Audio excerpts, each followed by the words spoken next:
إذ قاموا فقالوا ربنا رب السماوات والأرض لن ندعو من دونه إلها لقد قلنا إذا شططا هؤلاء قومنا اتخذوا من دونه آلهة لولا يأتون عليهم بسلطان بين فمن أظلم ممن افترى على الله كذبا صدق الله العظيم.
Salawat.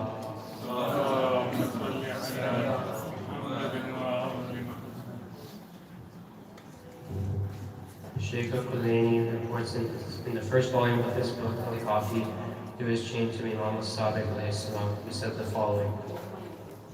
The Holy Prophet has said, if one sets out on a journey to seek knowledge, Allah will lead him to the way that will take him to paradise.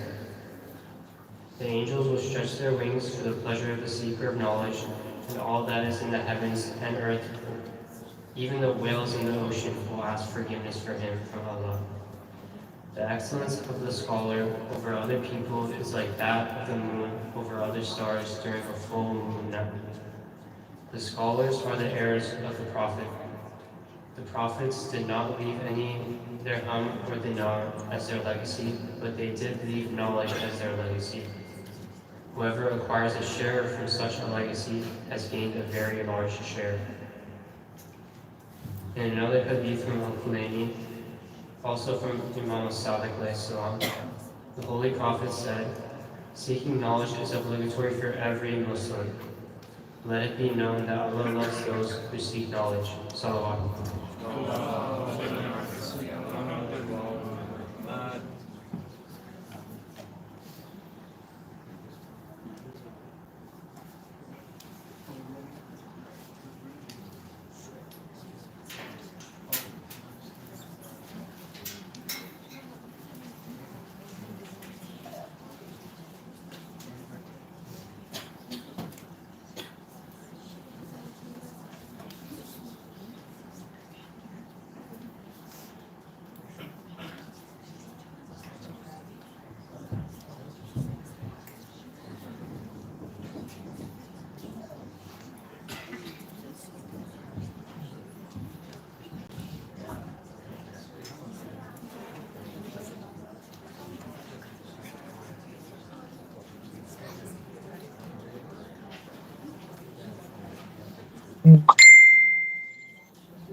Salawat.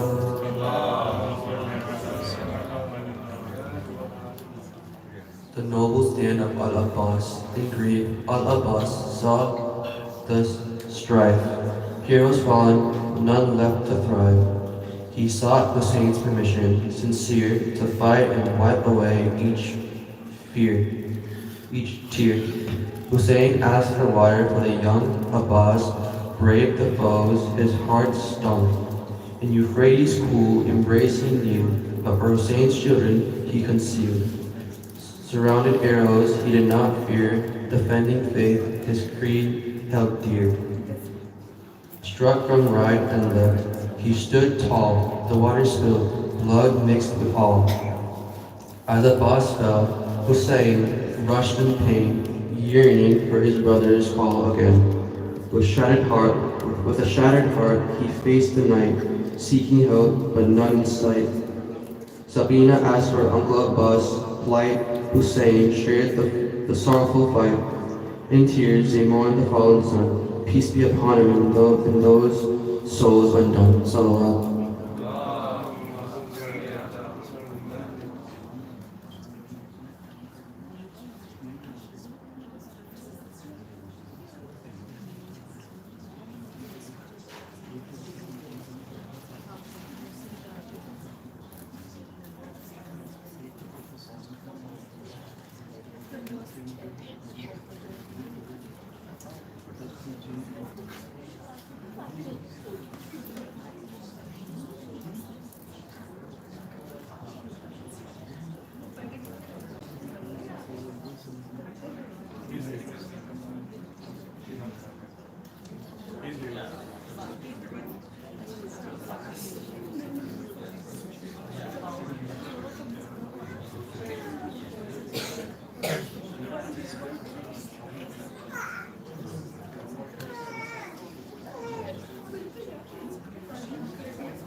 He's not here?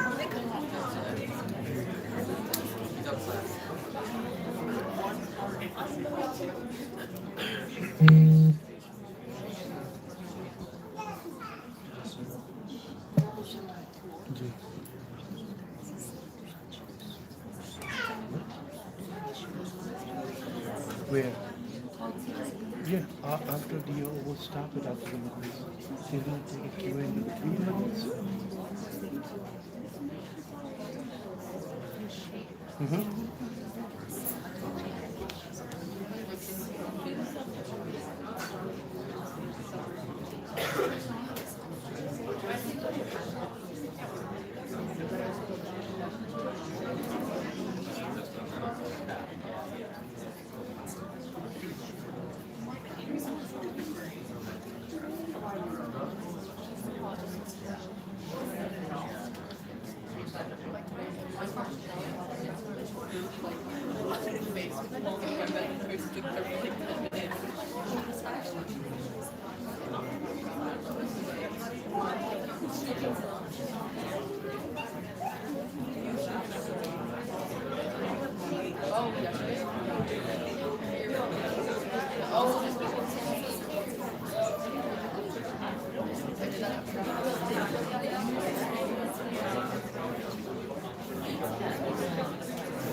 Just a reminder, this Saturday we have our Ahmad.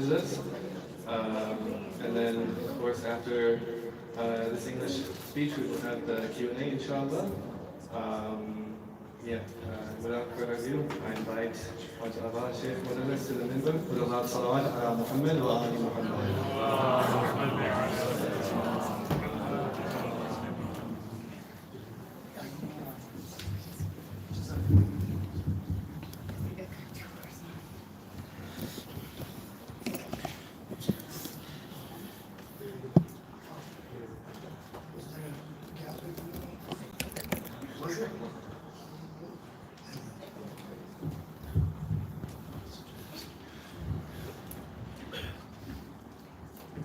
Assalamu alaikum wa rahmatullahi wa barakatuh.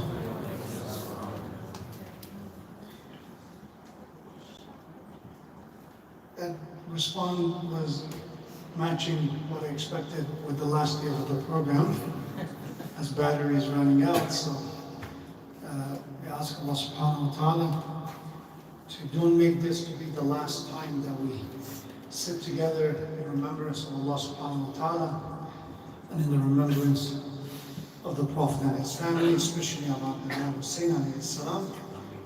For all those who participated for the past at least 11 nights, as far as I can say, some probably 12 nights we've been here.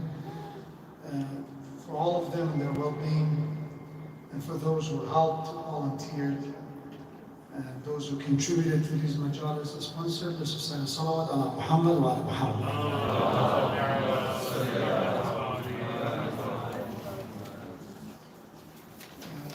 Let's inshallah remember the marhumin.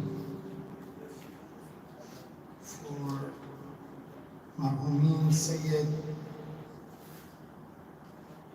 Anwar, I assume, Sayyid Anwar Hussein Bukhari, son of Sayyid Inayat Hussein Bukhari, Quraysh Ali, son of Abdul Wali, Sayyid Mazahir Bukhari, or Mazhar Bukhari, Marhuma Zubayda Khatun, daughter of Sayyid Akhtar Ali, Marhuma Nasim Akhtar, daughter of Sayyid Akbar Ali, Marhum Sayyid Khurshid Ali, Marhum Sayyid Irshad Ali, Marhum Sayyid Masood Ali, Sayyid Ishfaq Ali, Sayyid Hasnain Ali, Sayyida Dr. Sayyid Inam Kazmi, Sayyid Kazmi, Sayyida Kazmi, Sohra Shirin, Ali Hassan Naqvi, Misbahul, the H could stand for Hussein or Hassan, Naqvi or Naqi, and Sayyida Mahdi.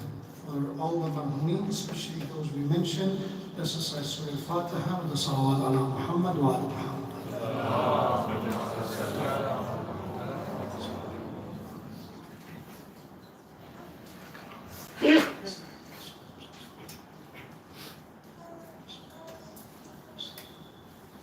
يرحمك الله.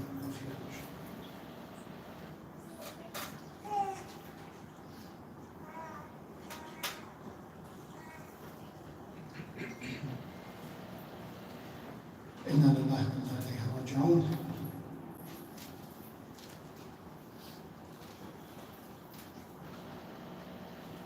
أعوذ بالله من الشيطان الرجيم. بسم الله الرحمن الرحيم. لا حول ولا قوة إلا بالله العلي العظيم.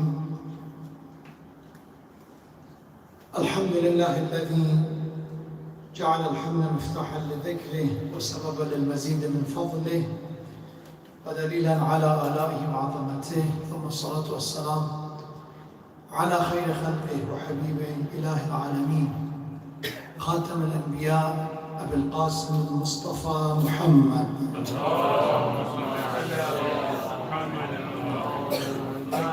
وعلى أهل بيت الطيبين الطاهرين الهداة المهديين سيما بقية الله في السماوات والأرض. قال الله تبارك وتعالى في القرآن الكريم: وقل لعبادي يقولوا التي هي أحسن إن الشيطان ينزغ بينهم إن الشيطان كان للإنسان عدوا مبينا.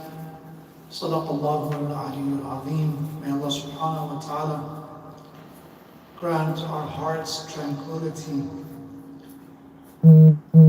grant our hearts love and mahabbah of Himself and the love of His messengers and prophets, especially our Prophet, the seal of the messengers and the best of creation, and the love of the family of the Prophet Ahlul Bayt, and the love of those who are righteous and sincere followers of Ahlul Bayt, with the salawat ala Muhammad wa ala Muhammad.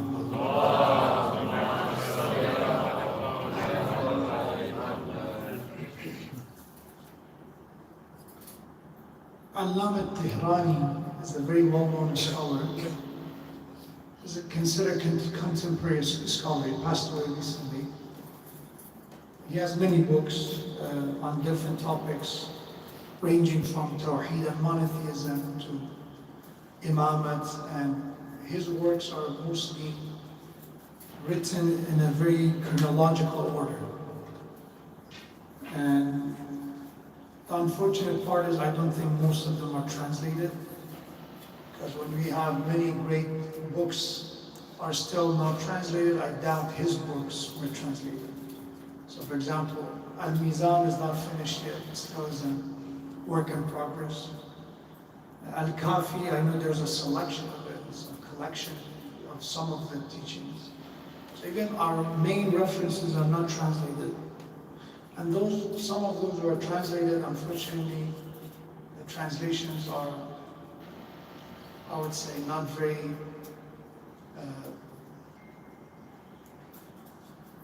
in some sense, again, all the credit goes to, and may Allah reward them for trying, but it was done by people who translated in a very complex Old English, or some of them literally I think used an online or print dictionary, and they find the word, and sometimes when you look at the sentence, it doesn't make sense. So I think most of the translators were non-native speakers, so basically. That's why they're not that easy to read. So aside from that, but there's still a lot that we can learn from them.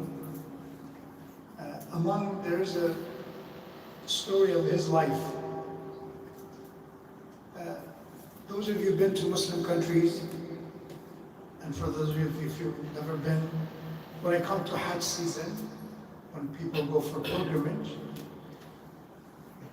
Muslim countries have a quota of how many people can go to Hajj per country.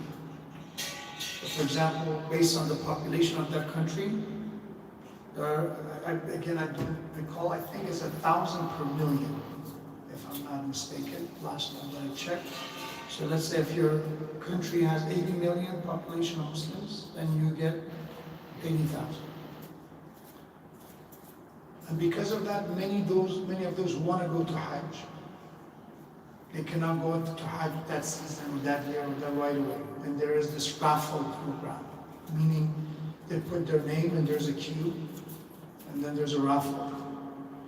So the way it is usually it takes time for people to get their turn to go to Hajj. Here, among the fortunate things that happens in the West is that we don't have that. If you want to go to Hajj, pretty much, if you have the money, you can afford it, most likely there's a space for you. Even I know people who decided to go to Hajj a week before Hajj or 2 weeks before Hajj. They can make it happen with a short notice as well. So Allama Tehrani, that's his name. Allama Tehrani was the season of Hajj to go to Hajj. And he's not just going to Hajj himself, he's also the scholar of that group.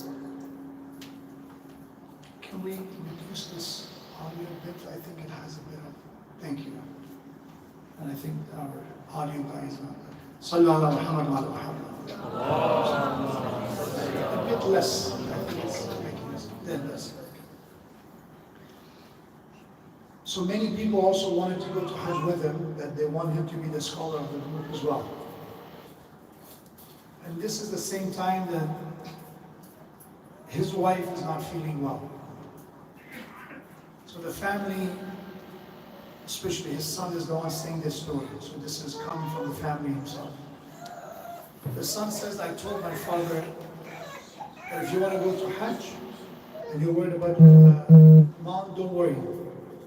We'll come close because they were living in different cities. We will check on her. So go for Hajj. And I know how much he loved going to Hajj, was waiting a long time. And also there's a lot of other people. And he looked at me and said, my son, if I go to the Hajj, what kind of Hajj is this? And your mom is in a place that needs her husband. This is a kind of illness that I have to be there for her. And if I go to Hajj, what kind of a Hajj is that? What do I mean by this? Servitude of Allah subhanahu wa ta'ala, it does not come in one shape. That's one of the misunderstandings that people have about faith. There's those who said, don't pray. Instead of praying, do this. That's one broken way of looking at religion. And there are those who said, just pray. Don't care about anything else. Just pray. And what Allah subhanahu wa ta'ala says, إِنَّ الَّذِينَ آمَنُوا وَعَمِلُوا الصَّالِحَاتِ. Surah Al-Asr that we all memorize at the young age. Bismillah ar-Rahman ar-Rahim wal-Asr. Allah said, I swear by Asr. There are multiple translations. Asr means time and era, is also afternoon. But one thing that all these translations have in common is about time. And that's the beauty of the word of Allah. Allah gives a lot of importance to time. For example, Allah says, وَاللَّيْلِ إِذَا يَغْشَى. I swear by the night. So in the nighttime, there is no time to just waste. There's not some time to kill. It's وَاللَّيْلِ, I swear by the night.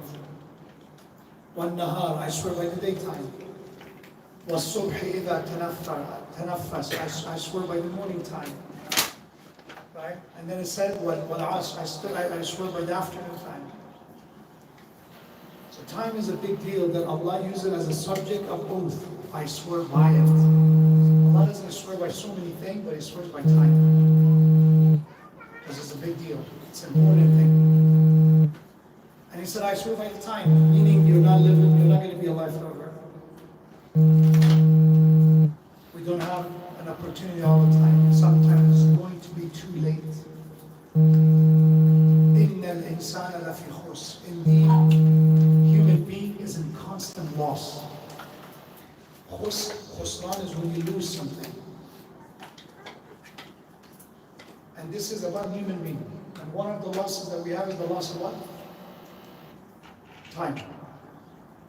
From the moment we're born, we're losing it. And we don't take it back. One thing else that we lose is what? Is which is related to time, is our youth. When you're young, you're not going to be young forever. That's something else we use. Also, something else that we use is health. Ask your grandparents how many pills some of them have to take and just to maintain. So we lose health as well. Anybody knows on a daily basis how many millions of our cells die? Somebody Google it and let me know. This is the only time I'll let you use your phone. It's a good thing. إِنَّ الْإِنسَانَ لَفِي خُسْرٍ. We're losing even ourselves. Yes, they regenerate to some degree and all that, but we're losing. إِلَّا الَّذِينَ آمَنُوا وَعَمِلُوا الصَّالِحَاتِ. Yes, you're losing something, but you gain something in exchange. But there are those who lose something and they gain nothing in exchange. Right? Nothing. Meaning that this, what I just spent, what did I gain in return? Nothing. That's khusran, that's absolute loss. Like you go and buy some of these cryptocurrency or some random, I don't know,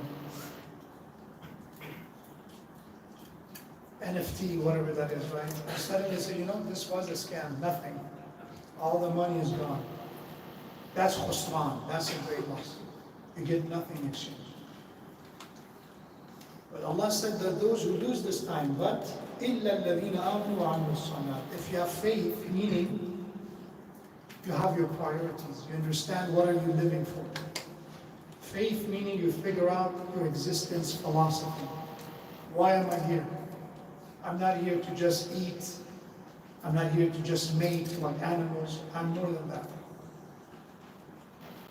That's faith. Give meaning to our lives. You've heard this comparison from me. One way of looking at our existence is that we are what? We are a product of evolution. There was macro mutation, micro mutation. We're a result of that evolution. Again, please do not say, oh, Sheikh, you don't believe in evolution. That's a different topic we can discuss. But to say that, you know, there is no God. There are those who say there is no God. Whatever is that the story, coincidence, luck, we're here now. Stop wasting your time thinking why we're here. You're here now. And you're who you are as a result of the universe. Universe made it possible for you to mutate, to grow, to adapt, survival of the fittest, and now you are who you are. And your species is a lucky one because the mutation happened for you. So I said, okay, we're a lucky worm, that's all we are. A worm has a lot of DNA in common with us. That was our lucky one that ended up just saying that we didn't mutate.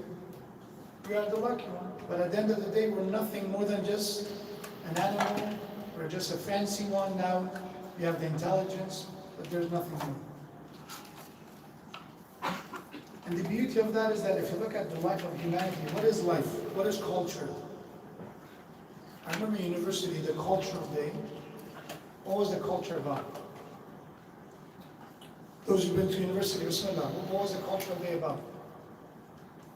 Don't tell me nobody goes to university. Yes. Food. MashaAllah. What else?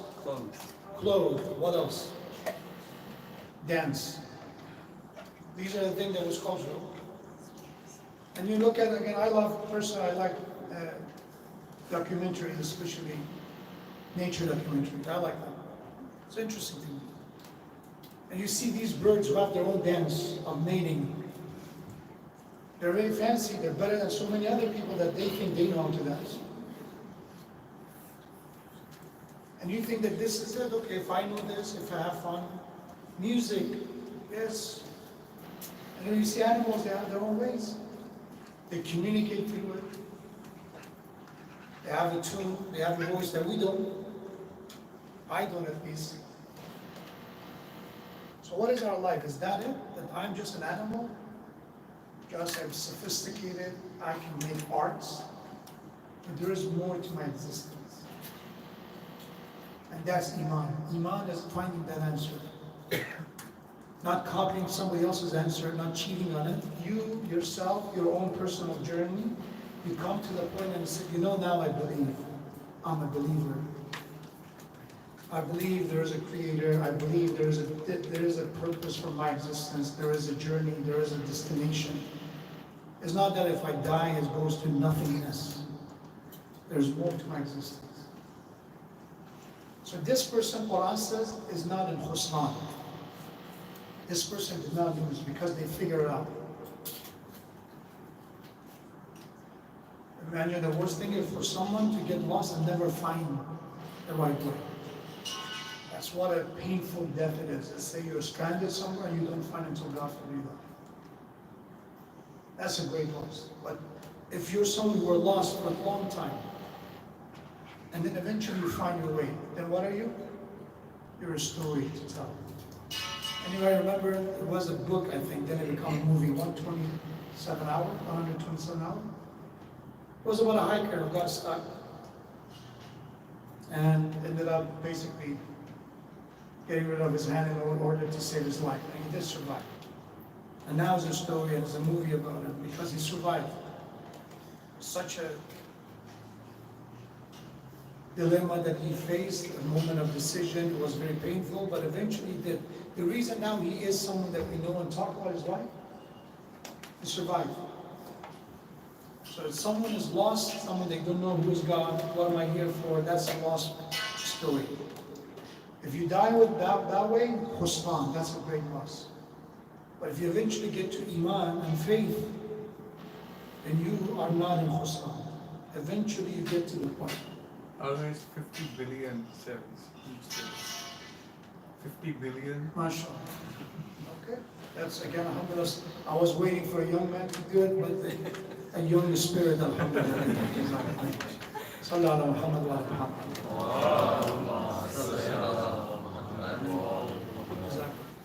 So, I began this surah because of the second part. So, except those who have faith, they're not in great loss. Those human who discover faith and meaning to life, they're not in great loss. And then the second component, وَعَمِلُوا الصَّالِحَاتِ. Those that have faith and then they use that faith to do good deeds. Once you find a meaning for your life, it becomes clear that I'm here to do something good with my life. And that's righteous, that's good deeds, good actions. And amal al-salihat is plural. It's not amal al-salih, it's not one good deed. It's not just namaz, it's not just being kind, it's not just, I don't know, whatever that other piece of advice that we hear from people. Because usually we try to simplify matters. What is Islam about? Islam is a religion of peace. It means that we are such a pacifist now that they come and oppress us and hurt us and we just watch. And they kill people in Palestine. Say, well, Islam is a religion of peace. Come and kill us. We're going to wait for you. Or there's more to Islam. Yes, Islam is a religion of peace. And in order to maintain peace, sometimes you need to defend yourself. You stand up for yourself. You stand up for those who need standing up. So it's not a one monologue that you can memorize the entire religion with. Amal al-salihat means in order to be righteous, you need a collection of work together. You need the harmony together to work together. Yes, salat is part of Amal al-salih. It is. You cannot skip your prayer. You cannot skip your namaz. And among those things that you cannot skip is giving charity, zakat. Among things that you cannot skip is also fasting. Among things you cannot skip is how you honor people, you do not take away their rights, you do not oppress them. These are all amal salih. So I said this, that because when it comes to family, the story of Allama Tehrani, is saying people think, okay, what is Islam about? Hajj. And the moment there is Hajj, anything else is not important. But the truth is, there are moments that we need to use the teaching of our faith to prioritize our responsibility. I give you a story. A companion of Imam Ja'far al-Sadiq alayhi salam, they came to Medina. So they were not from Medina, they came to Medina. And while they were in Medina, there were two of them. One of them got sick. And now because he's sick, he cannot go to Prophet's mosque, cannot visit the Imam al-Sadiq, he's resting basically. His friend is the one who's taking care of him. Basically being, nursing him, helping him, preparing food for him, looking after him. But it comes to a point that he gets kind of frustrated that I came all the way to Medina. I came all the way to Medina. For what? To go to Prophet's mosque, to do ziyarat of Rasulullah, and now I'm wasting my time taking care of my friend. Yes, this is good, but that is better. So you start leaving his friend, going to ziyarah, going to Prophet's mosque. And this friend says, please, if it's possible, don't go. Because I cannot take care of myself. I need you. I'm desperate here. I don't have my family. I don't have anyone. When you go, I'm literally helpless. But this person said, no, I have to go get to my ziyarah. Eventually, the message gets to Imam Sallallahu Alaihi Wasallam that this is the story. And Imam writes a letter to the healthy friend. And in the letter, Imam Sallallahu Alaihi Wasallam said, be aware that you taking care of your friend at this state is better for you than the ziyarat of the Prophet. You should not have needed this, but apparently Imam need to give you that direction. There are things in the Quran that I think we, as humans, we shouldn't have to need that reminder, but Allah still reminds us. For example, Allah in the Quran says, لا تجعلوا دعاءكم لا تجعلوا دعاء الرسول كدعاء بعضكم بعضا. Do not call Prophet the way you call one another. Is it really something that we need to be reminded of? Apparently yes. Apparently there were those who, unfortunately, they were Bedouins, they didn't have the civility. They would call Prophet like they would call their friends or buddy, and they didn't follow the etiquette, manners. So Quran says, this is the messenger of God, call him with respect. Another ayah. O believers, when you're being told, فَافْسَحُوا فِي الْمَجَالِسِ, when you're being told to make room when you're sitting in a majlis, make space for others who are joining, فَافْسَحُوا, do so. Why we needed them? Apparently it was necessary. I'm not making fun of them or offending them. I'm saying as human why we needed them. It's kind of, it's a given that, okay, you are sitting somewhere, more people are coming and we're being requested to make more rooms, shift to the right or give, sit a bit more, tighter. And then Allah said, no, if that's happened, make room. يَفْسَحِ اللَّهُ لَكُمْ. When you make room, Allah will make room for you. When you make that effort, Allah will do that, Allah acknowledges that effort. So apparently that person needed that reminder as well, that okay, this person needs you to take care of them. That's more important right now. So that's something that I would say happens when people do not get to basira, the insight in deen, insight in religion, the proper, the inner sight to faith. There's such a superficial understanding of faith to some people. For some people, faith, all it is wearing a necklace, having a Quran in the car. Everything else is, you don't see any resemblance of faith in their lives. It's very, very superficial. Like Christians, that they have their cross, we have our own thing. Nothing else is a resemblance of faith. I'm not saying we should take that away from them right away. Let them, that could play as a lifeline for them. Maybe that saved them one day. But in general, that wasn't the goal. That's not the ideal.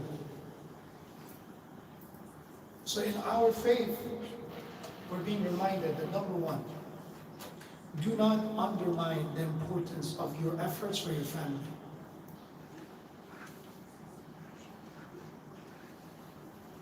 Prophet is the one who narrated this hadith. This is from the word of Rasulullah.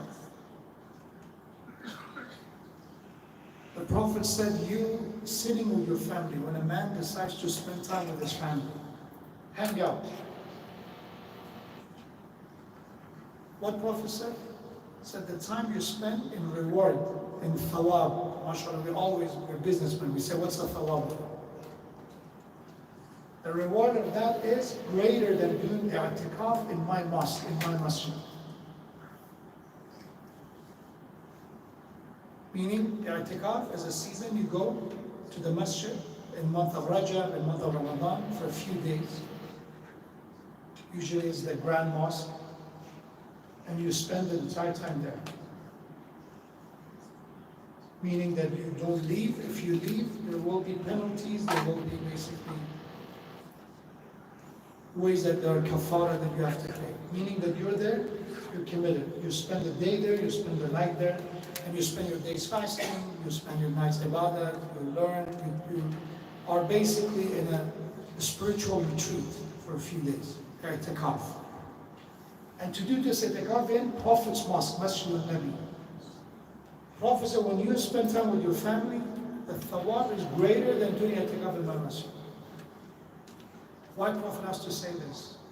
To not think that you're wasting your time with your family. When I'm offering a cup of water to my husband, it's not my job. I'm not responsible. That's not what Allah asked me to do. So, okay, but if you give a cup of water to your husband, the reward is, again in the hadith, that is the reward of Hajj Umrah, as if you perform Hajj. When you spend time at your baby's crib the entire night, the baby's sick, the baby needs food, feeding, nursing. The night that you are awake with that bed, on that bed. We have ulamas. We have one of the ulama, a woman came to her and said, you are, someone that many millions of people follow you. You're a malja. You're not an average ulama. How much love you're getting? Make dua for me. Because you're someone that you do this much khair, this much good, how much your word you accumulate.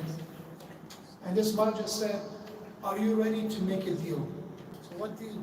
He said, are you ready to exchange the reward of one night you stood awake by the side of your child as a mother with me and all the work I did as father? That's the kind of the magnitude of the reward of the mother. The problem is that everybody that I know that they're unhappy, they want to be something else. They want to be someone else. Nobody appreciates who they are truly. A father who spent time playing with children, think, okay, my friends are living their lives, having ziyarah trips, they can do this great initiative, and all I'm doing is playing time with my baby. Thinking that this is not rewarding, this is not enough. A mother who takes care of the family, a wife who's helping her husband, taking care of the family. Thinking that, I wish I didn't have kids, I didn't have a husband, I could have gone and spent night till Fajr with doing munajat and ibadat. Not knowing that what you're doing is not less of that. If it's not more, it's not less. That's why family is so underappreciated. The connection, the bond in a family is underappreciated. And this happens when Allah is not the center, when Allah is not the source. When my desire is the source of my ideas, my desire is never happy and pleased. I want things. I want to do things the way I like them. Yesterday we talked about change, right? And I said how important change is. But I want to give a disclaimer. Sometimes things should not change. They should stay the same. And that thing that should stay the same, that should be a constant in our lives is what? Allah. What Allah is happy and pleased with, radiyat and mardiyat, that never changes. What makes Allah pleased and happy is different. Sometimes Allah pleased when you stand up and defend the religion, like Ali alayhi salam in the Khandaq, in Uhud, in many battles. In another occasion, Allah is pleased if you don't do it. If you put your sword sheath and basically in its cover, don't do anything for the sake of unity, for the sake of preservation. That's what Allah wants. But that thing that didn't change is what Allah is okay with. What is Allah happy with? Allah is happy with me going to Hajj. It's a Hajj season. I have no excuse, no obstacle. I'm going to go. Don't use Sheikh Modarres' word that Sheikh Modarres said, no more Hajj. Spend time with your family, it's better. No, when it's the Hajj season, there's no obstacle, there's no illness, everything is good. You take care of everything you're supposed to. You plan ahead of time.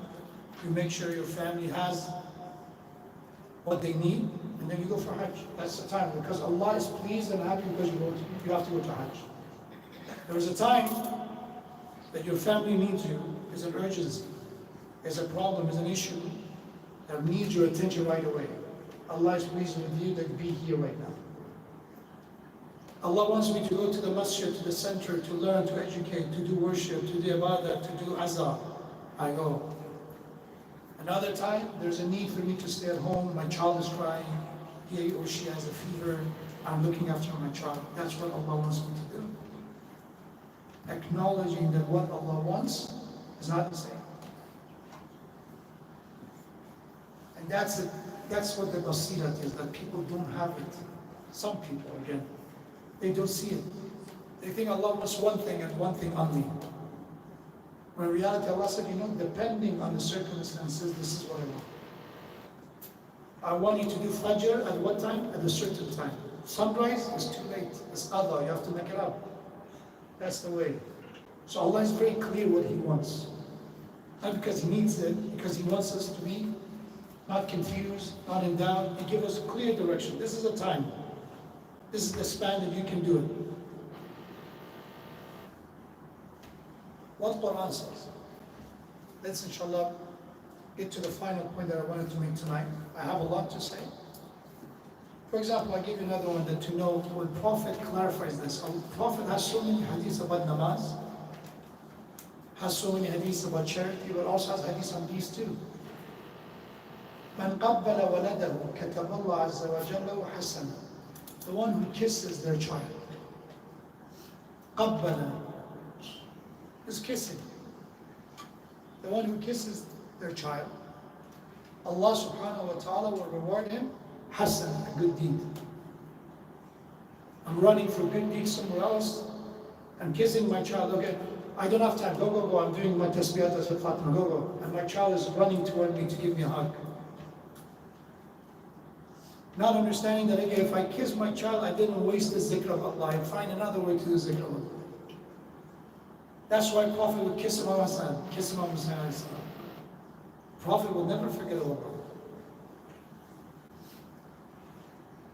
وَمَنْ فَرَّحَهُ فَرَّحَهُ اللَّهُ. The one who brings joy and happiness to the child, Allah will bring joy and happiness to them in the day of judgment. You did something to make your child happy. Ali ibn Abi Talib, we heard the stories of his bravery, right? What would you do with orphans, we heard? With the orphans, he's known as Abul Yatama, the father of orphans. If he's treating orphans like this, obviously with his own kids, it's clear how he is. He treats orphans like his own children. So what he would do? He would come and act like a sheep. He would walk on his knees and hands, and the children will carry, basically ride his back. This is the commander of faithful. And children will overjoyed being carried by Ali ibn Abi Talib. Prophet is carrying Imam al-Hassan alayhi salam. Somebody made a comment and said, wow, this child, what a great right he has, referring to Prophet. What an honor. Look at the answer of the Prophet. So look at this right, what kind of a great writer he is.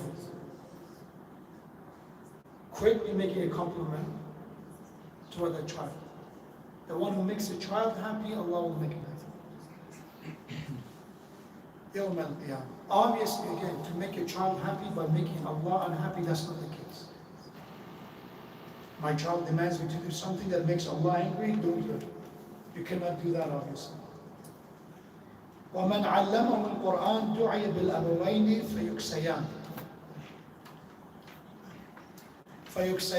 اللَّتَيْنِ يَضِيءُ مِنْ نُورِهِمَا وُجُوهَ أَهْلِ الْجَنَّةِ. And the parents who teach their children Quran, meaning the basic of their faith, in this case.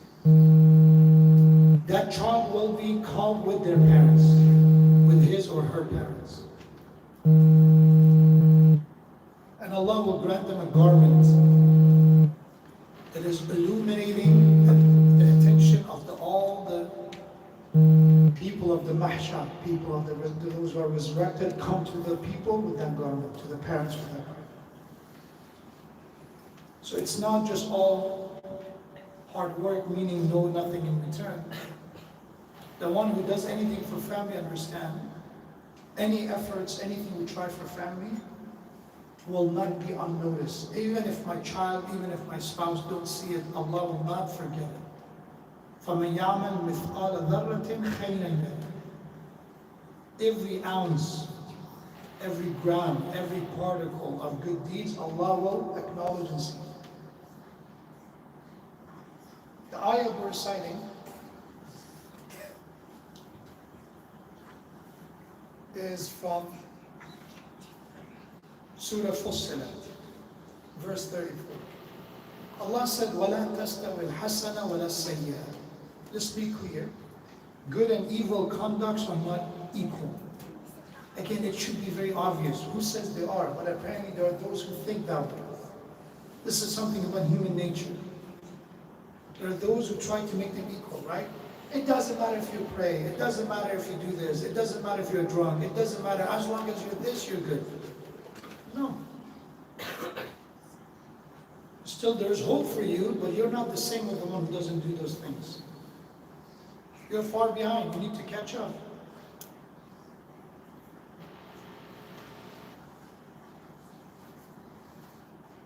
أَفَمَنْ كَانَ مُؤْمِنًا كَمَنْ كَانَ فَاسِقًا. Is the believer, Quran says in Dua Qumay, but it's from Quran. Is the believer and a mu'min is the same and equal of a corrupt and fasiq? La yastawun, they are not. And here Allah reminds us once again, good conducts and evil conduct are not the same. Idfa' billati hiya ahsan. Repel evil with what is best. Respond to be evil and respond to what is bad with hasana, with good. What we hear quite often, do not lower your standards to the standards of others. Somebody curses at you, do not say, oh, you cursed me, I'm going to curse you back. You said that about my mom, I'm going to go after your mom. Right? You said this about me, I'm going to say this about you. Do not respond evil with evil. That's, again, an issue in the family is a matter of revenge. Vengeful parenting, vengeful spouses. You did this to me, this is a payback time. Remember last year, Thanksgiving, we were in your parents' house, what did you do? Wait for it. And mashallah, some people's memory, good for them. They wait 365 days exactly on point. That's being vengeful.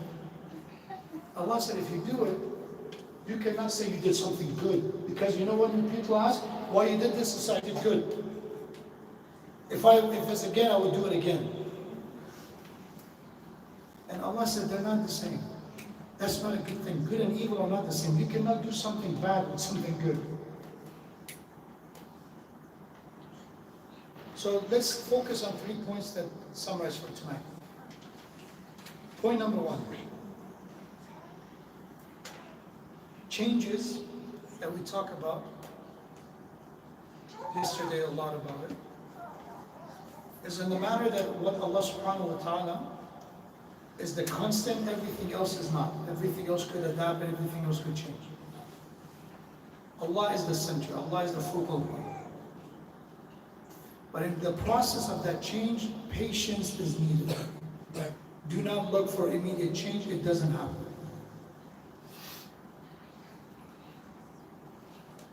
No kind of change that is instant is a stable, long-term change. Ozempic, you heard of it, right? The magic drug. People lose weight left and right.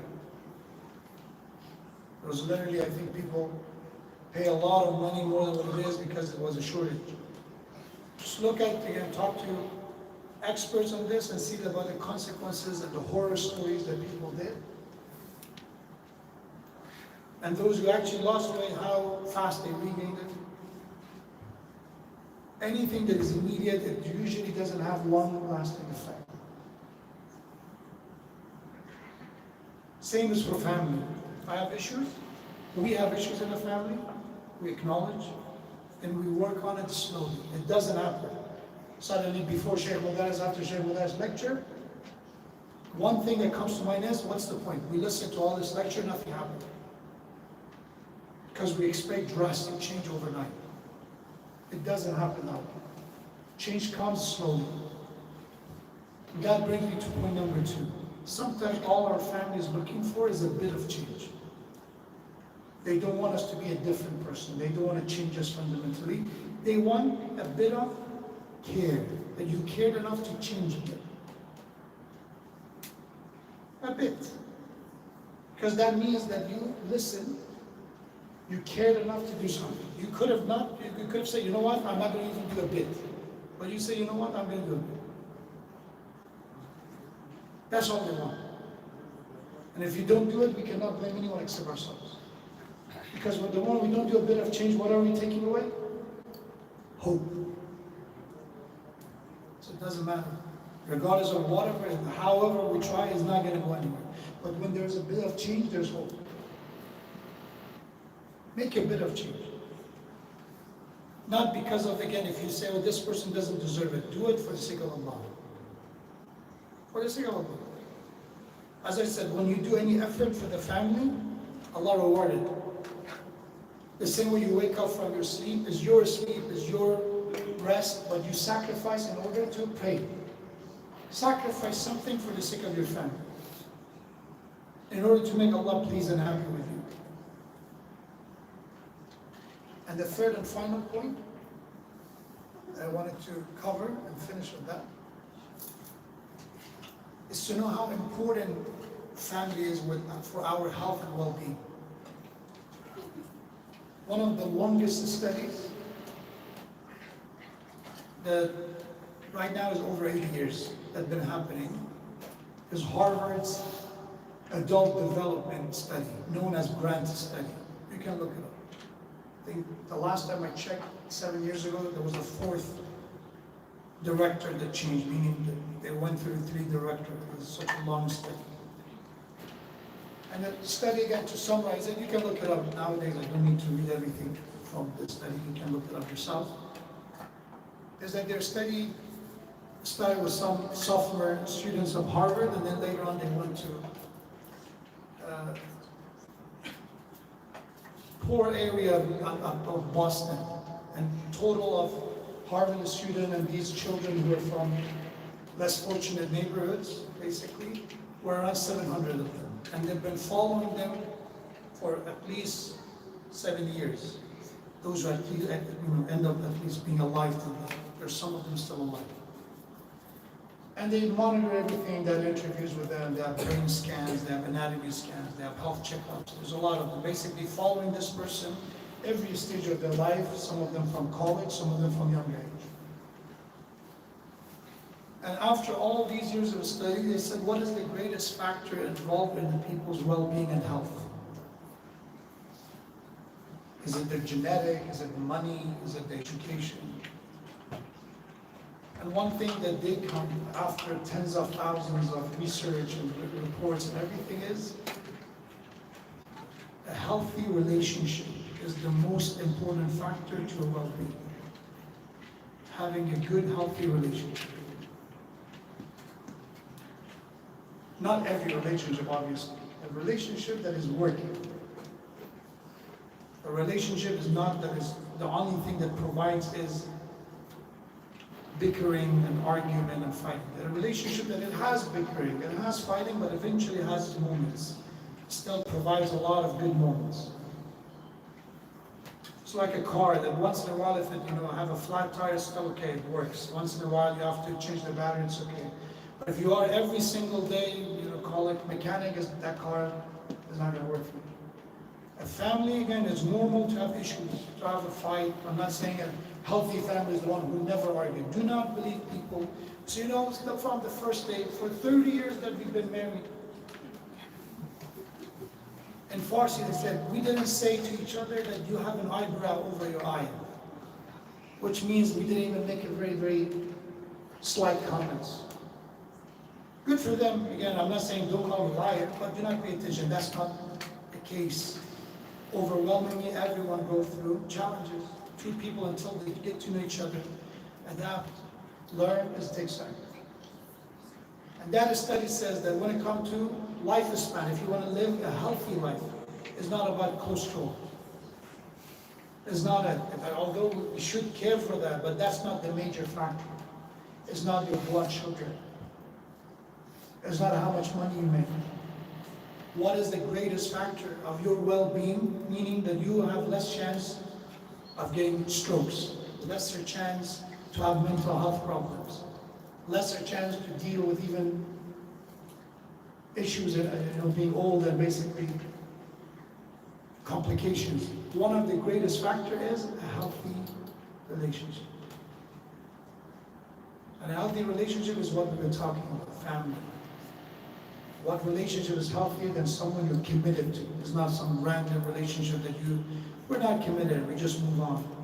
It's family. And a healthy bond and connection with family is the most important thing. And our deen is among the most important thing too. It should be given one of the most important time of the day of the year for family. Yeah, but of course they also contribute that community is important. It's that these people in their study, those that they were not just, lone wolves that they just like to spend time with themselves. They were social people, most of them, those who had better results ultimately. Meaning when they were working, they had friends at work, and once they retired, they had post-retirement friends, meaning they had connection. Meaning they have what? Ability to engage with people. If you're a tough person, I saw this get bothered me a lot. Dear elders, all due respect, my du'as are with you. But my hope for elders is very, very minimal. Meaning that after a certain age, we have narration about it, and also studies about it, and also my Ahmad tells me that if you're over 40 years old, it's very difficult to change. It's not impossible, it's difficult. Still doable, but very, very difficult. It's like trees. Once it grows a certain way, you cannot change it. If it's, just plant it and just start growing, then you put something to fix if they're slanted, they try to fix it. Humans remind me of trees. There's a lot of symmetry between them. That's why, again, when it comes to elders, I said, okay, this is what I can say, but the rest of it is to you. That the effort that I try to spend is usually with the youngsters, because still there's a way for you. This is the time for you to make good changes. This is necessary, because it will be very difficult later on. So I remember this person, mashallah, have children now. If they are in this environment, they start a fight. You change the environment, with family there are issues. You take them to the masjid, there's issues. You take them to, I don't know, for pizza or something, there's issue. No matter where you take them, there's a problem. And they don't see it. They don't see it. Still, they think it's everybody else's fault. And for me, that's a great reminder that when you know there is a problem that you need to fix, there's a change that has to be made. When wherever I put you, where I put myself, there's an issue. I'm a source of trouble. That should be a great reminder. So when you say relationship, is rarely the case those who are good outside the house. You think it is. People, one thing complaints that I've heard from families is this person is very nice with other people. But with their family, they're horrible. I don't believe it. They don't have close friends. Right? That's basically, they say hi and bye. It seems nice and fun. But they are who they are. The moment they get close, the moment guards are down, they're going to show who they are. Their friends put up with them or don't. It's not the case that they're only bad with their families. Yes, they're more comfortable. They're more, again, I would say, feel at peace at home. But they're not a different person outside. They just recognize the consequences. And if in my job I speak the same way, HR will call me. So because of that, I'm a nice person, not because I'm deep down a good person. Because of the consequences. That's why it's so critical in the family to have healthy relationship, because that changes who you are. And that person will have good relationship with other people. Healthy relationship with the community. But those who are troublemakers in the family, they are the troublemakers in the community as well. That's my years of experience tells me. Rarely the case that there are, the gentle, the loving guy in the family, and then suddenly in the community, they are a beast, suddenly showing up. No, it's not. Usually you can see it. You can see it, coming all along. May Allah subhanahu wa ta'ala grant us all the tawfiq of appreciating the blessing that we have, appreciate our family, appreciate the blessing that Allah gave us, including our parents, then including our spouses, then our children, and to recognize that we should submit to the truth. Our children, Islam says, cannot disrespect their parents, but it's okay for them to disagree with us. That's not the same thing as disrespecting. Our job as parents is to teach them, advise them, show them the way. But the moment they mature enough to, I would say over the age 14, then they should be your wazir, Prophet's tradition. So from 14 and up, then your child is your wazir, your advisor. You consult them, you share them, you give a responsibility. You don't treat them like a child that they were before. Now they're growing up.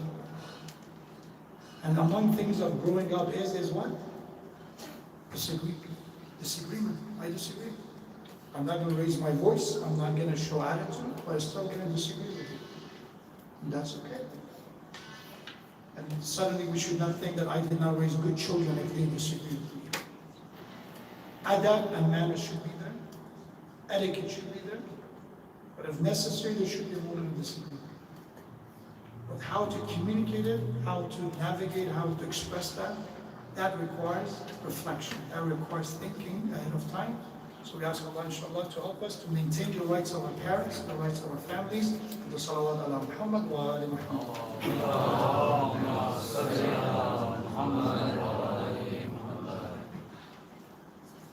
Nare Hedri. Oh, I didn't know that. I did not get the message. That's why. So we had the time for Q&A before. Like, I wanted to be here. It's too hot upstairs. Jazakumullah khair. So we had a conversation with sister that I suggested to do it before Salah, right? And then the conclusion was that the conversation was, we're going to do it after Salah. And I'm going based on that. Apparently there was a message that I didn't see. My apologies. So the idea is to have Q&A right now. Well, I mean, we are going to have to do the Hajj, and then I don't know how fast the Majlis will start. I'm not sure. Khair, inshallah. Let's at least get to the point as much as I can. Oh, really? Oh, okay. Okay. So then we're good. Upstairs, we should not do upstairs. It's just too. There's, again, I would say one more option. Yeah, there's one more choice I think would be, let's see. I think they do Dwight command and everything today because it's Thursday. Yeah, I don't think, again, doing it after them is an option. Once it starts, I'm pretty sure it's going to be long enough not to be able to wait. Okay, let's see. I don't think it, for at least for the next 10 minutes, I don't think, yeah, let's do it. I should have looked at this earlier. I want to base on my notes. My fault. Sallallahu alaihi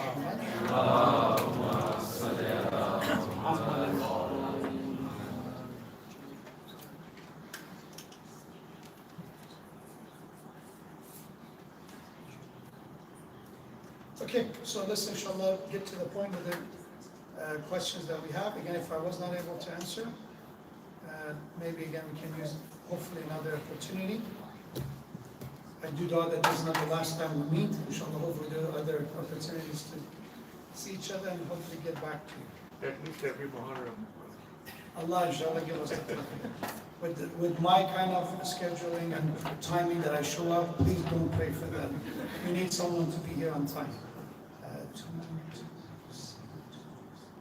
By the way, I just want to put this out there, no pressure on Sheikh Modarres, but I did request him for 5 days of Jalum. I don't know what you guys all think about that.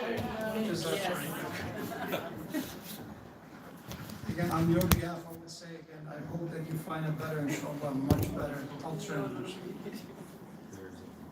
Okay. So, as you can see, the questions that were uploaded, so you can vote them if you want. Bismillah ar-Rahman ar-Rahim. If an istikhara advises not to pursue something career-wise, do you have to follow it? If you do not, does it mean that that path will not have a good outcome? The answer is that if you do the istikhara, then I would advise you to listen to it.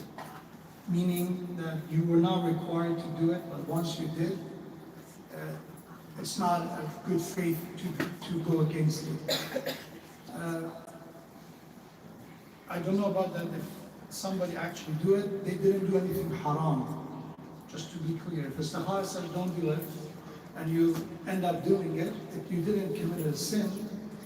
But I would still keep in mind that I did something that probably was not the best approach toward the istikhara. Maybe giving some sadaqah, at least give some charity if you end up, let's say, I have to accept it. Some valid reason that you are not able to follow the istikhara suggestion. So my suggestion, don't do istikhara unless you know that you're going to follow it. Because if you don't do it, if you do whatever, Allah knows, tawakkul, trust in Allah, and do it, or not do it. But if you want to do istikhara, say, Allah help me to make a decision, Allah said, okay, now this is a decision. So you know what, I'm still going to go with what I want to do. It's not a good thing. So, but it's not a sin. Doesn't mean you will have a good outcome. Allah knows best. Still have trust in Allah. Allah is much more merciful than us. It's not like that Allah said, oh, you give one against the istikhara, I'm going to make you regret it. He's much more generous than that. Give charity and all that, but I would advise not to go against istikhara's outcome. Follow-up Yes. question.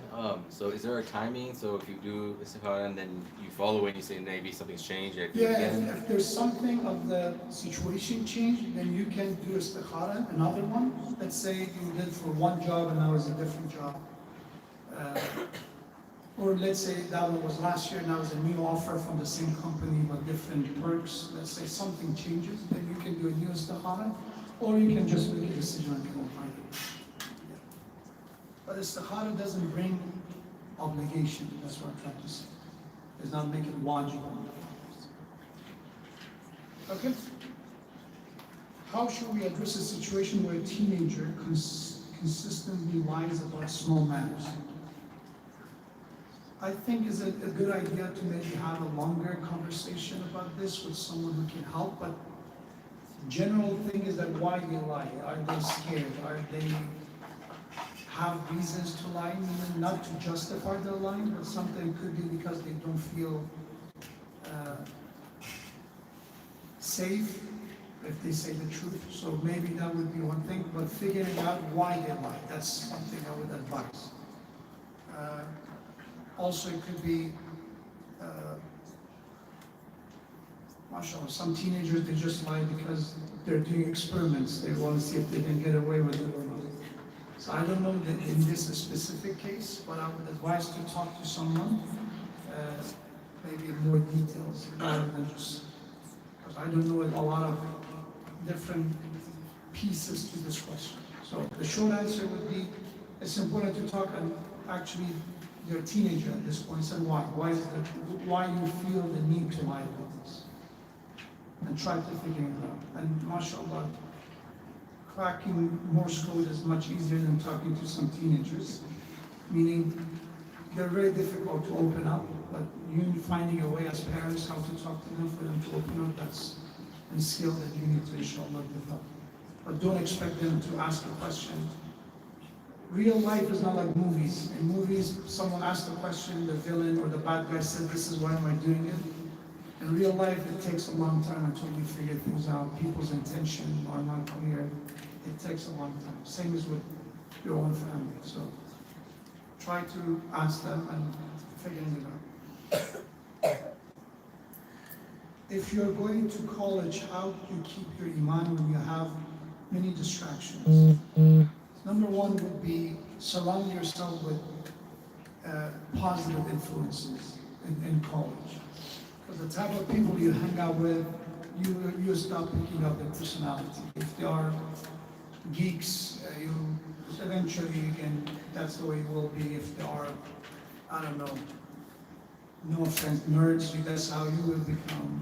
So basically, same as with what are they into? You spend a lot of time with people. That's why I think even in not only college, but even high school, people join groups. Some of them are official clubs, some of them are non-official clubs. So that would be tip number one. Tip number two, try to occupy and busy yourself. You get distracted when you have a lot of free time. You're not roaming around doing nothing. This experimentation, just as a time you're young, you experiment. Try to have directed experimentation, meaning have a schedule, try new things, but at the same time just avoid roaming around and somebody else giving you direction. That would be my second advice. And the third advice would be maintain your wajibat at least. I know it's a busy life in college, meaning that you don't have a lot of free time. But when you have, again, you have to make time for your salat. You have to make sure to stick with the wajib. And I would say also still keep connected to a community. If there's a college near you and your family, go to a community. If you're out of state or somewhere else, try to find a community, a Shia community, ideally, to connect with in order to be able to observe religious holidays and occasions. So these are some of the things I would advise.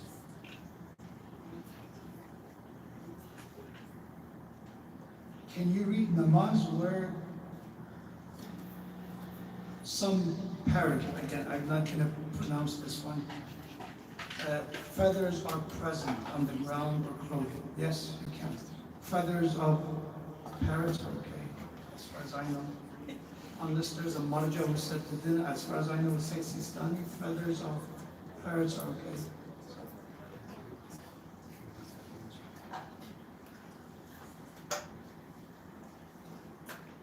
How can we ensure our Muslim boys are raised with the same standard as our culture expects of Muslim girls in their upbringing, majalis attendance, participation? You said it in the question. Keep your boys to the same standards as your daughters. That's the answer. If all you care about is that, because usually it's the culture playing a role, what would people say? What would people say? And always we are having that in mind about daughters. With boys, we don't have that all. Boys are boys. Boys be boys, what it is. Then you have double standard in upbringing of them. You have different way of approaching them. Knowing that boys have different, وَلَيْسَ الذَّكَرُ كَالْأُنْثَى. Male and female are not the same. They're equal before God, but they're not the same. Meaning that there are needs that boys have that good girls don't have, there are good needs that girls have that boys don't have. So knowing that you need to tailor your approach to your daughters and your boys. The daughters, for example, at the young age, 9 years old, 8.5, they become violent, right? Boys, they become violent later on. And that you have to keep that in mind, we cannot change it. But at the same time, I still have to have same kind of discipline, meaning that, okay, if my daughter goes and comes back at a certain time, for my boys, I should have the same kind of rule. It's not that easy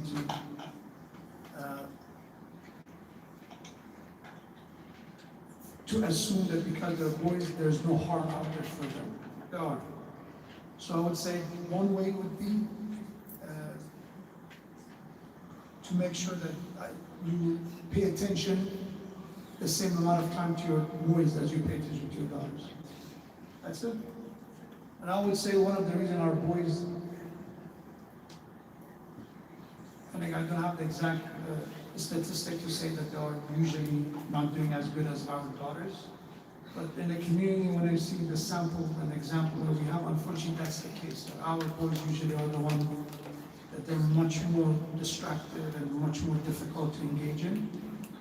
Based on that, I can say one of the issues are all due respect for fathers. Because mothers, they are spending time with their daughters. And they do a lot of tarbiyah with them. But with boys, there's much that they can do. After a certain point, the weight is on the father's shoulder to do the father model and mentorship. So I would say fathers picking up the slack on that end, that could also contribute. Can you check them? Do you have control over this? So I don't read the same question over and over. I cannot, yeah, I don't have the, what do you call it? The file? Yeah, I don't have the control over it. You know, some question you can just check them, right, as you go. It keeps refreshing the page. Yeah, but again, if you say you can archive the question, the one that I answered, just archive them so I don't see them. Yeah. So let's see.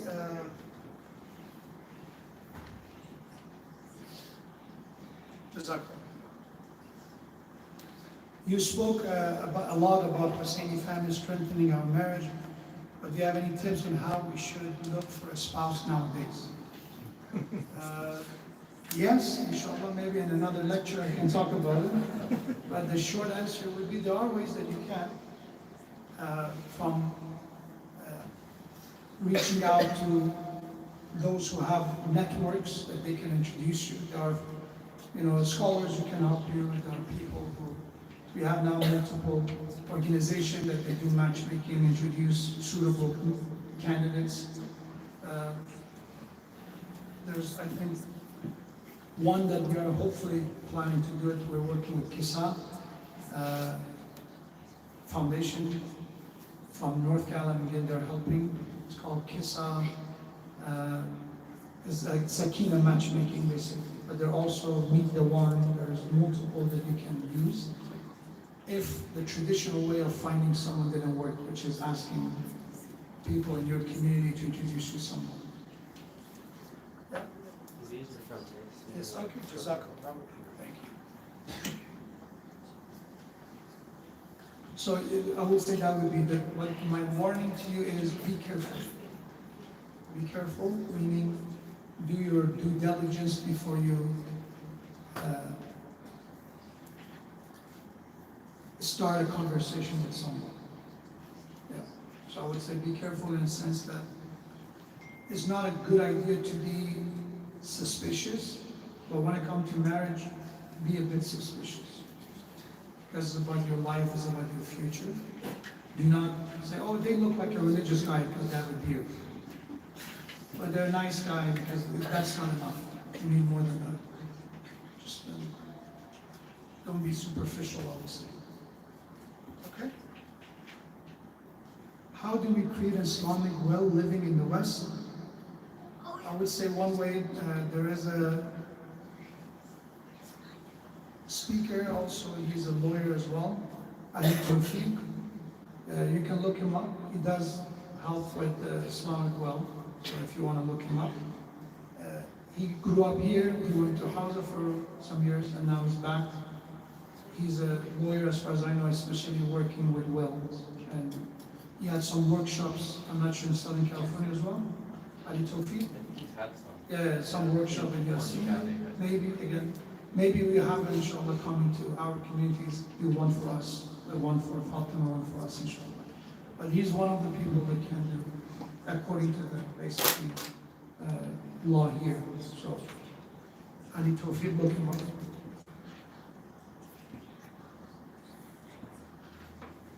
How do people get, How can we nurture our children's faith in God amidst rising atheism, and how should we respond if they express doubts about believing in Allah?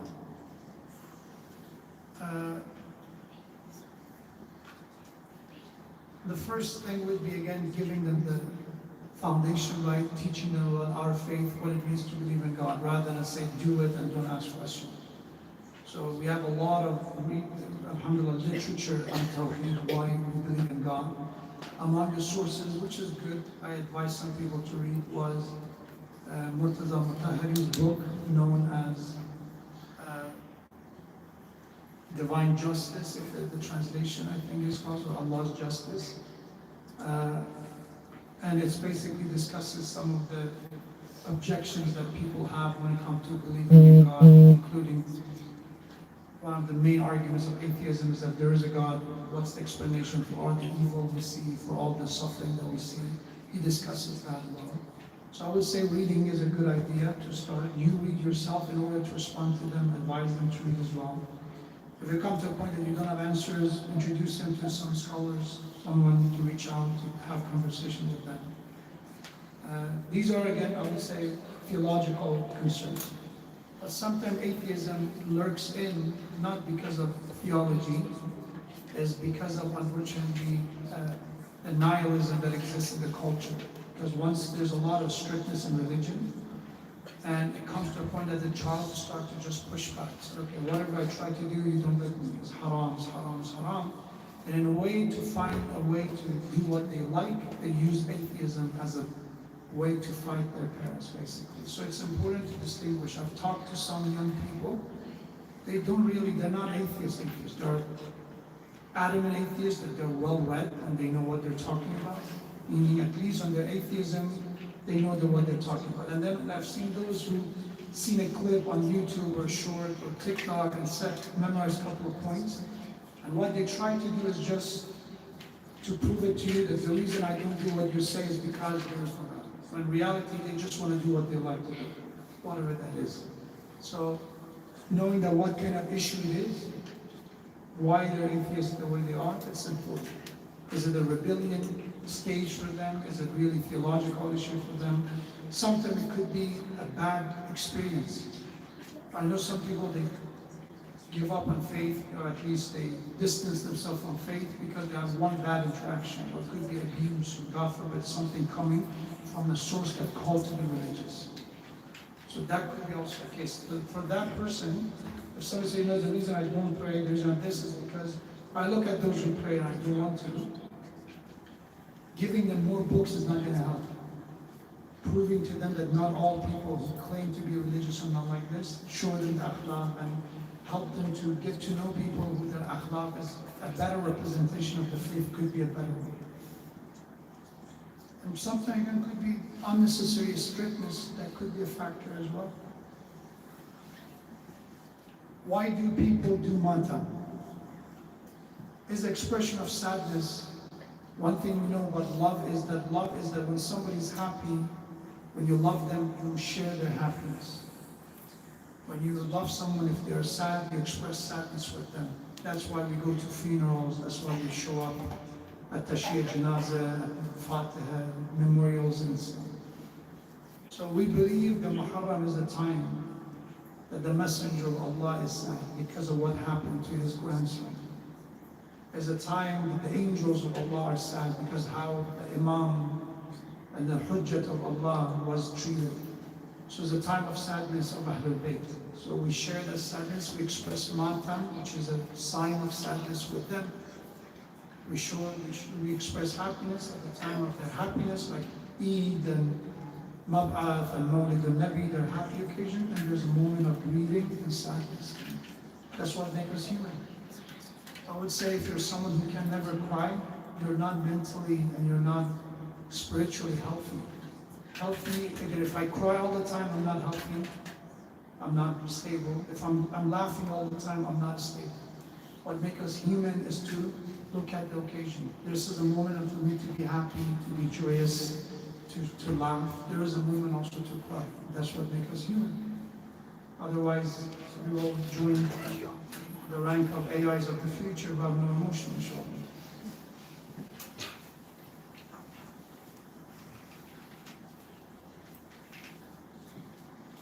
When sheikhs, I like that you added an S to the sheikh and make it plural. If you want to know, the plural of sheikh is shuyukh. Sheikh is an Arabic word, but good for you again. Sheikhs say 4,000 angels hug you on ziyarat, or ziyarat on a specific day worth X amount of hajj. Where do they get these numbers from? Are they true? They get them from narrations, from hadith, from the words of Ahlul Bayt. And they get them because sometimes these numbers is a sign of abundance. For example, when Allah said 1,000, it doesn't mean literally 1,000, it could be so many, but that's way of expressing a number. Sometimes it's specific for a reason. Allah knows the wisdom behind it. So where they're getting it from, they're getting it from the narrations of Ahlul Bayt. Are they all true? I don't know what they say, but some of them for sure are coming from Imam Salih, from the Ahlul Bayt, that are authentic and reliable, and the reward of ziyarat of Imam Hussain. Just thinking about the ziyarat of Imam Salih has that transformative power. The power that Allah gives. I understand for some people, they say, no, we need to talk maybe on tawassul and shafa'ah separately, but when I see this question, I want you to understand. There is a hadith narrated from Imam Sallallahu, but it's a Qudsi hadith, meaning that the one that is directly from us from Allah subhanahu wa ta'ala, it's not in the Quran, meaning that it's quoting from the Messenger of God and it's come under the divine wisdom. So Imam says that after Allah told Shaitan, prostrate to Adam. By the way, prostration to Adam means to do sajda on Adam, not on Allah. He was already doing prostration to Allah.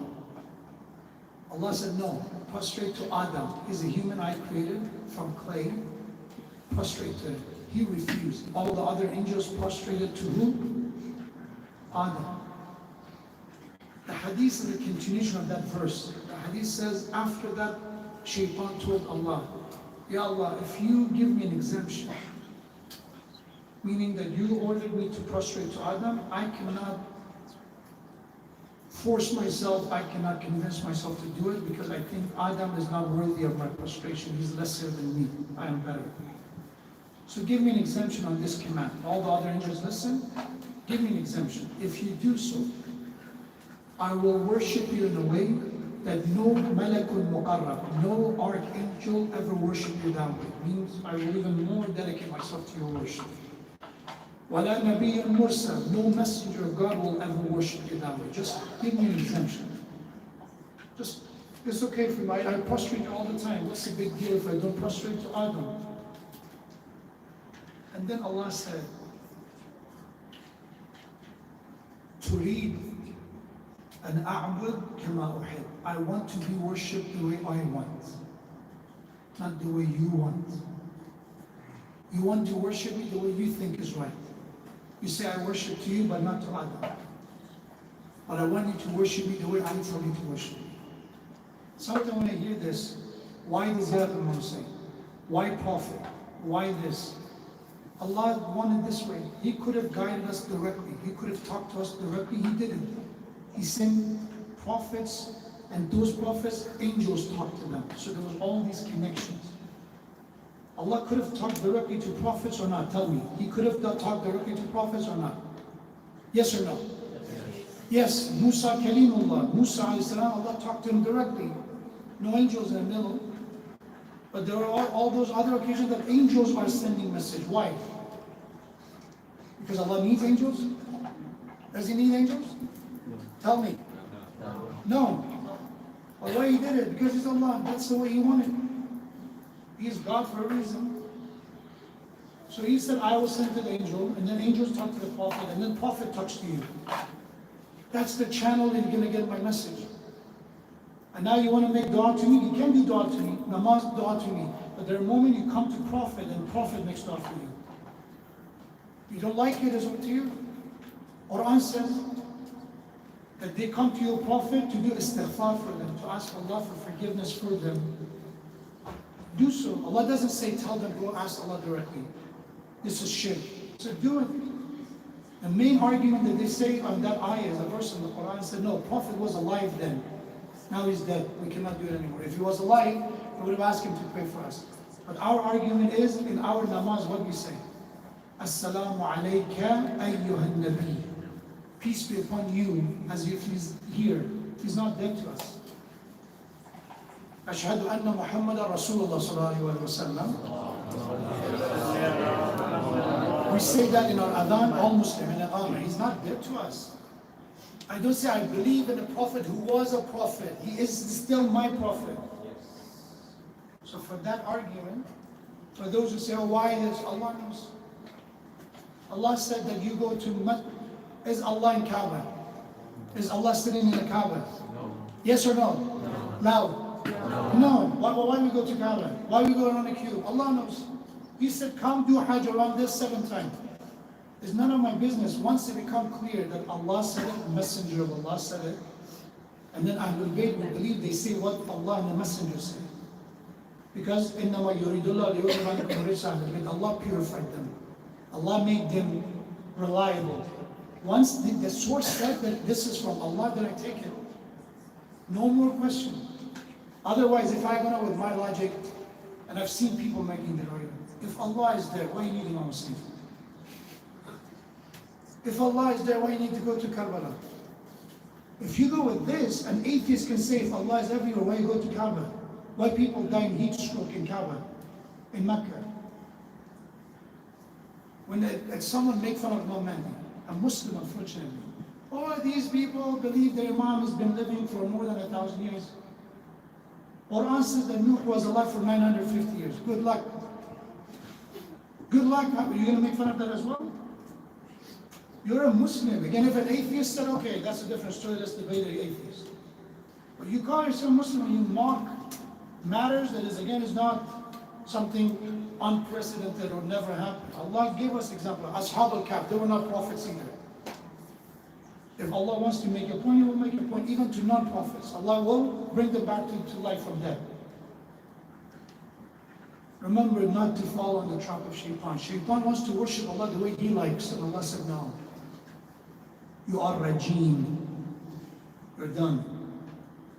We worship Allah the way Allah wants us to worship. Ati'u Allah wa ati'u Rasul wa ulil amri minkum. He said, obey me, obey my messenger, obey those who possess authority. Quran says. It's none of my business. The issue is Ulul Amr. In the other school of thought, they say Yazid was Ulul Amr. Anyone in power, he has the authority, even if it's Yazid. Even if it's all the Surur, they are Ulul Amr. We don't say that. So Ulul Amr, the one with authority, is the one who's qualified. And that's Ali, and that's Hassan, that's Hussein, that's Ali. Compare them apple to apple. Compare Ali and Muawiyah. Compare Hassan and Yazid, Hussein and compare apple to apple. Which one is better? And then choose your leadership. That's up to you. How do I stay focused on purpose, identity in a non-Muslim environment while ignoring distractions? Number one, stick to your obligation, wajib. Number one, do not go to metaphysical, complicated, mystical matters. Wajib, wajib, wajib. Do your salah, do your wajib, stay away from haram. Because the moment your soul gets corrupted, these are become barriers. When I start crossing red lines, that's the moment I start having issues. So number one advice, if you live in a non-Muslim environment, we're not the first. Ja'far ibn Abi Talib went to a non-Muslim land as well. Imam Ali's uncle, when they went to Habash. There were people, our Prophet lived among non-Muslims in Mecca for years before he migrated. So we're not the only one. How they maintain their faith? Number one, they had their own community. Have your own community, stick with them. You cannot just stay in your room and maintain Allah on YouTube. That's not a healthy way. YouTube is a rabbit hole. One video led to another, to another, to another. Oh, apparently there's this school of thought too. Oh, that is. And then you end up being, someone, there's an Imam Mahdi in UK, by the way, if you didn't know. That's not the place to waste your time. And then learn wajib, basics of your faith, stick with them. Drinking is haram, right? Lying is haram, backbiting is haram. Good akhlaq and manners is important as a Muslim. Honoring your parents, there is no exception. Even if your parents are kafir, you have to honor them. Being trustworthy, even with a kafir, is no exception. Stick with wajib, stick with obligation. And then surround yourself with a community. If you live somewhere that there is no community, I strongly advise you to move. Go somewhere there's a community. We're creatures, we're social creatures. We cannot survive on our own. Loneliness is not good for our health or our soul. What is the truth behind Ya'juj and Ma'juj? Maybe another time. There's a longer story. The short answer is there were tribes.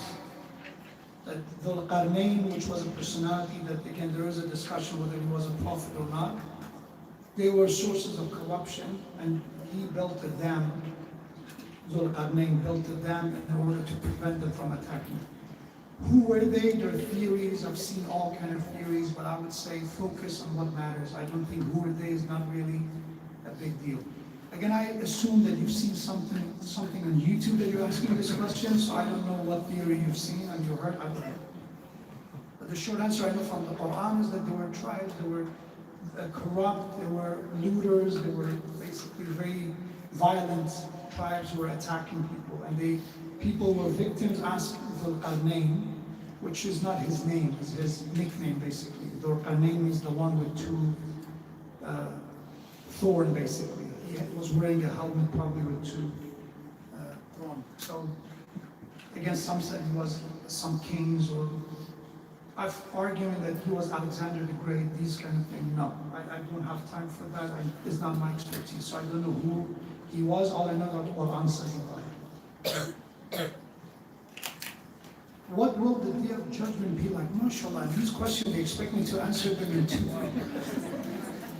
1/3 of Quran. I think we should probably stop because I think they're waiting outside. They're waiting? I didn't know. I was waiting for somebody to say Sheikh, stop. No other. Let's, okay, Alhamdulillah, I think we covered pretty much. Okay, let's wrap it up. Maybe in 2 minutes I'll wrap it up. Day of Judgment. 1/3 of Quran is about Day of Judgment. Recite Surah Qiyamah. Recite multiple chapters that are specifically about Day of Judgment. Surah Takwir. Surah Naba. These are all giving you glimpses of the Day of Judgment. Day of Judgment is not Imam Mahdi's coming, just to be clear. Imam Mahdi's coming is just a new life. It's going to be the moment that the truth will prevail. Qiyamah, on the other hand, is when the world and life as we know it comes to an end. When sun dies and when the earth as we know it is going to fall apart. No one will be alive anymore, meaning that will be the last generation of humanity in the Day of Judgment. Imam Mahdi's coming is not Day of Judgment. His coming is exactly opposite, meaning not in a sense of opposite. His coming is all about life. Life meaning that this dunya eventually will have opportunity for good people to be able to rule over it. Fir'aun ruled, Bani Umayyah ruled. Now is a turn for the righteous people to rule, and that will be the coming of Imam Mahdi. After that era, which has its own discussion, eventually it comes to a time that Allah said the story of life as we know it, we live through it. There was a beginning, there's an end to this story. And that end would be Qiyamah. And that would be everyone dies, those who are alive will die, and then everybody rises from the grave, which is the resurrection. How did Prophet Adam die? Maybe another time. How she wants to be.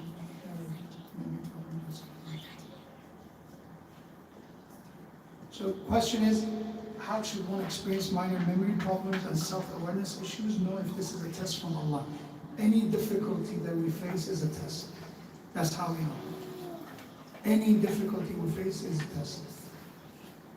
Sometimes this difficulty is hunger, sometimes this difficulty is fear, sometimes this difficulty is health issue. So if you feel some issue, some weakness is a test. Meaning that how are you going to work with it? How are you going to work through it? That's all it is. So do not overthink that, oh, what did I do to deserve this? It's not about deserving. Imam Hussein did not do anything to deserve that death. No prophet of God did anything to deserve the suffering they went through. That's part of the dunya. So do not waste your time to say, I deserve this. No. It's about, it's a challenge, it's a test, it's on my way. The productive way, the rational way is that what can I do about it? I can sit here and cry, I can sit here and complain, I can sit here and say why, or I can say this is the best I can do. This is how I can react. And that's what Allah will ask us. What did you do with that problem? Were you patient? Were you graceful as you dealt with that problem? Or God forbid, you start undermining your values, you rushed, you did something that you're not supposed to. So focus on that. Jazakumullah khair. Thank you again for your time. Thank you for all the time that you waited for me, for the extra time that you waited. May Allah, inshallah, by the honor of the Imam Hussein alayhi salam, of course, grant us, inshallah, tawfiq of practicing, implementing, exercising what we learn. And may Allah, inshallah, bless the soul of all. With the list that we recited at the beginning, I assume. For all those who this recite, inshallah, Surah Fatiha with the salawat ala Muhammad wa alihi.